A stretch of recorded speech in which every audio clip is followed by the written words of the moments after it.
ठीक, एक बेटा उत्तल लेंस की फोकस दूरी 50 सेंटीमीटर दे दी गई है। लेंस की प्रकृति एवं क्षमता ज्ञात करनी है। बेटा देखिए जो फोकस दूरी होती है F इक्वल टू दिया गया है बेटा 50 सेंटीमीटर। लेंस कौन सा है? उत्तल लेंस है, इसलिए इसकी फोकस दूरी क्या होती है बेटा? पॉजिटिव होती है। आपको मैंने थ्योरी में बताया था बेटा जो लेंस की क्षमता होती है किसे कहते हैं? फोकस दूरी के व्युत्क्रम को लेंस की क्षमता कहते हैं। इसको हम P से दिखाते हैं, उसका मात्रक डायोप्टर होता है। कहने का अर्थ ये है बेटा P इक्वल टू होता है 1/F और ये किसमें होना चाहिए बेटा? मीटर में होना चाहिए। ये लेंस की क्षमता का फार्मूला होता चाहिए उत्तल दर, उत्तल लेंस हो चाहे वो अवतल लेंस हो, दोनों की फार्मूला ये होता है। लेकिन जो फोकस दूरी होती है वो पॉजिटिव और निगेटिव होती है। अगर उत्तल लेंस है तो फोकस दूरी पॉजिटिव होगी, अगर अवतल लेंस है तो फोकस दूरी क्या होती है बेटा? निगेटिव होती है। P इक्वल टू 1/, फोकस दूरी कितनी है? 50 सेंटीमीटर है। अगर इसको हम मीटर में कन्वर्ट करते हैं तो 100 से डिवाइड करना पड़ता है, तो P इक्वल टू हो जाता है 100 ऊपर आ जाता है बेटा और 50 नीचे। 50 1 जा 50, 52 जा 100, P इक्वल टू 2 डायोप्टर। अब बोलो कि D क्या चीज होता है बेटा? कि D जो होता है डायोप्टर होता है। It is the unit of power of lens. Lens की क्षमता का मात्रक क्या होता है? डायोप्टर होता है।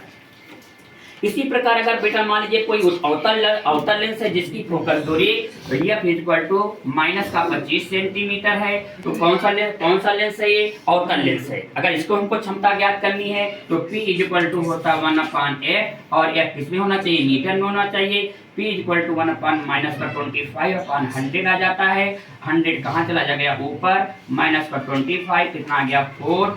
P equal to -4 dioptre. कहने का अर्थ ये है बेटा अगर आपको ये नहीं मालूम है कि लेंस कौन सा है, केवल फोकस दूरी दी गई है। अगर फोकस दूरी निगेटिव में दी गई है तो आप समझोगे कि कौन सा लेंस है? अवतल लेंस है। अगर फोकस दूरी पॉजिटिव में दे दी गई है तो कौन सा लेंस होता है? उत्तल लेंस होता है।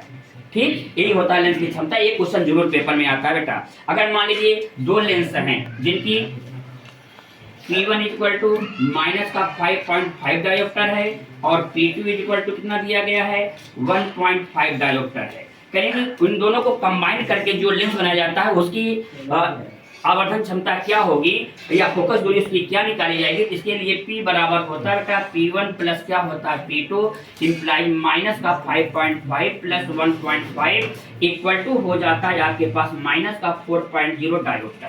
अब बेटा माइनस का 4 डायोप्टर आ गया। हमें निकालना है फोकस दूरी। अभी आपको मैंने बताया था कि P इक्वल टू होता है 1/F, तो F इक्वल टू होता है बेटा 1/P और इंटू अगर 100 कर देते तो सेंटीमीटर में आ जाता है।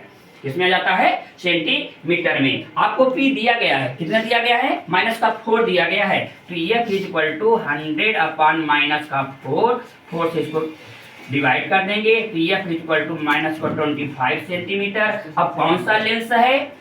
फोकस दूरी किसमें लिखी हुई है बेटा? निगेटिव में आ गई है, इसलिए कौन सा लेंस होता है? ये अवतल लेंस। कौन सा है? ये अवतल लेंस होता है।